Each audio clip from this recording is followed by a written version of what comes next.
Okay, so hello everyone and thanks for joining us today. We're now up to week 2 in our blog on learning the digital world. So today is with me is Kath, who is a teacher at the school I'm currently SLSOing at. So hi Kath, and thanks for agreeing to record this interview with me. You're welcome, Karen. So as we will be discussing lifelong learning in the digital world, I feel it relevant to first discuss how long you have been teaching for, Kath. So I started teaching back in 1990 and I've taught in a few schools since then, and I took a couple of years off to have my children, and now here we are in 2020. Already, how time flies. So you would have seen a few technical changes over that time. What technology was the average classroom equipped with when you started teaching some 30 years ago? So we had photocopiers and computers. We're in a centralised computer lab in the administration block.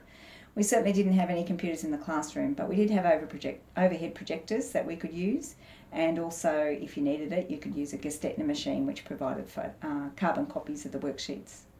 Programs were all handwritten, as were the school reports. So that all sounds very time-consuming. Yes, it certainly was. Some schools were really fussy. You were only allowed to make one small mistake when you were writing reports that you could rectify with whiteout, and then after that you had to rewrite the whole report if you made a mistake or two. Wow. So, Kath, it would be fair to say then that one thing that technology has given you is certainly time. Yes, that's right. It would be fair to say that. So what other technological changes can you recall? So we used cassette recorders, and then after that we used CDs, and that was a great advance, and then even more advances since then. Good. So it's an ever ongoing sort of thing, isn't it? So what other technological advances remind you how far we've come in a technical sense?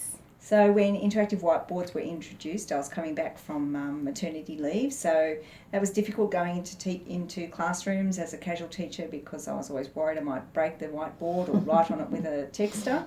And then if there was a problem, you had to try and sort out the class as well as solve the problem, so that was a bit tricky. Keeping 20-odd children entertained whilst doing that, not fun. So do you recall when technology made its way into the classroom and how this impacted on the children? Yeah, so as I said, that a lot of that happened when I was on maternity leave, and when I came back, teachers were using computers in their preparation as well as their report writing, and smart boards were in vogue, and a lot of classes had class sets of iPads. And so there was less chance for the teacher-student relationship to grow, and that's not necessarily a good thing. So there were some pros and there were cons as well. I guess that's a bit of everything though, isn't it? Like with everything in life, it's good and bad, but take the good and hopefully we'll leave some of the bad. So where do you see this technology taking us in the next 5 to 10 years? Well, I work as an EALD teacher, and I can see the benefit of for these children using different apps to help them with their language learning, as well as children who are maybe visually impaired. There's great strides forward with technology for them. And that's a real benefit. But also, I guess there's nothing like a teacher-student relationship to enhance the learning experience, and hopefully we don't lose too much of that. Certainly agree. So let's all hope wherever this technology ride takes us that we all manage to keep learning and smiling, which would be lovely. So thank you today, Kath, for your time. It's been a pleasure travelling down memory lane with you. Thank you, Karen. Thank you.